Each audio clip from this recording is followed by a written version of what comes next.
The Scrapfields of Terminus 7 stretched endlessly under twin suns, a graveyard of broken starships and forgotten dreams. Alex wiped the sweat from his brow, his scanner beeping as it detected salvageable titanium beneath a collapsed freighter hull. He was just another human scrapper, trying to survive in a universe that had little room for his kind. That's when he heard it, a weak, pitiful sound that didn't belong among the creaking metal and howling wind. Alex followed the noise to a crater filled with discarded fuel cells. There, barely breathing, lay a creature no larger than a dog. Its scales shimmered between copper and gold, wings torn and bloodied, eyes barely open. A Wyvern Cub. Alex's breath caught. He knew what this meant. The Draki were the galaxy's apex species, ruled by Queen Silvara the Magnificent. Her kind stood 12 feet tall, with wings that could blot out stars and breath that could melt battlecruisers. They were nobility, warriors, and diplomats. Humans were the newcomers, the underdogs, barely tolerated in galactic society. And here was one of their young, left to die. Alex knelt beside the cub, recognizing the ritual marks burned into its scales. Rejection marks. In Draki culture, weakness was unforgivable. A cub born too small, too frail, or with imperfect wings was cast out.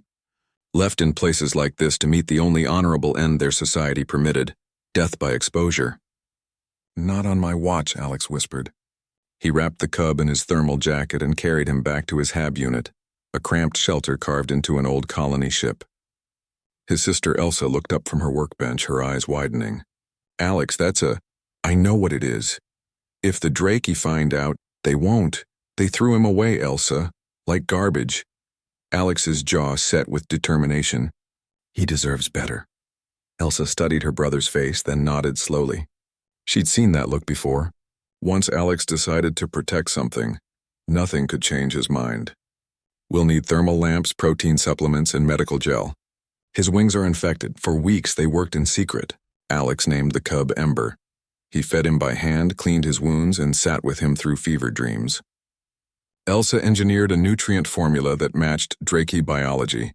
Slowly, impossibly, Ember began to heal. As months passed, Ember grew, not to the towering size of his species, but larger, stronger. His wings mended with Elsa's careful surgery, leaving scars that told stories of survival. And something else grew, a bond that transcended species. Alex taught Ember to navigate the Scrapfields, to find value in what others discarded. Ember learned human laughter, human stubbornness, and human compassion. When Alex was pinned under a collapsed strut during a salvage operation, it was Ember who lifted it with strength that surprised them both.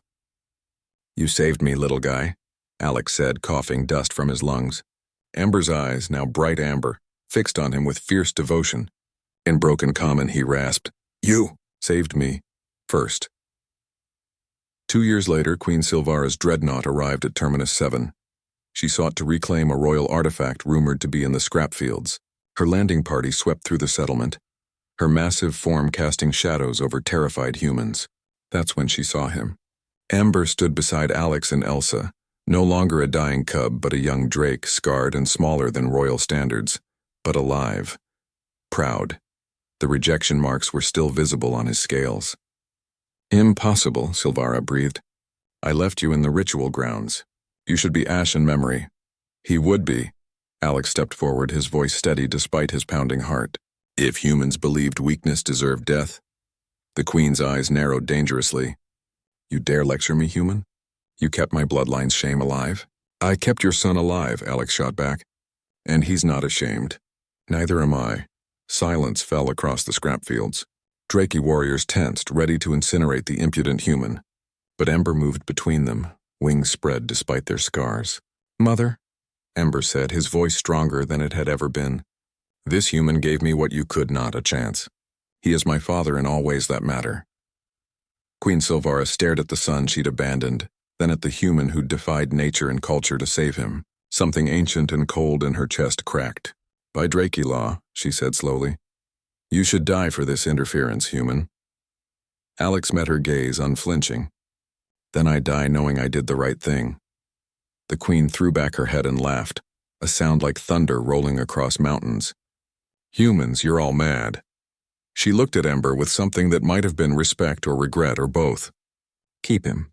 He is yours now in honor and law. Teach him your human foolishness." She turned to leave, then paused. And human, Alex, was it? When the galaxy tells you something is impossible, when they say a thing is too broken to save. She glanced back at Ember. Remember this day. Remember that humans don't know when to quit. As the dreadnought lifted away, Elsa put her arm around her brother's shoulders. You just got approval from the Dragon Queen to adopt her son. Alex grinned, watching Ember practice flying, his scarred wings catching the light of twin suns. Not bad for a day's work in the Scrapfields. Ember landed beside them, and for the first time in Drakey history, a Drake embraced his human family. Because sometimes humanity's greatest strength isn't in knowing when to fight. It's in knowing what's worth fighting for.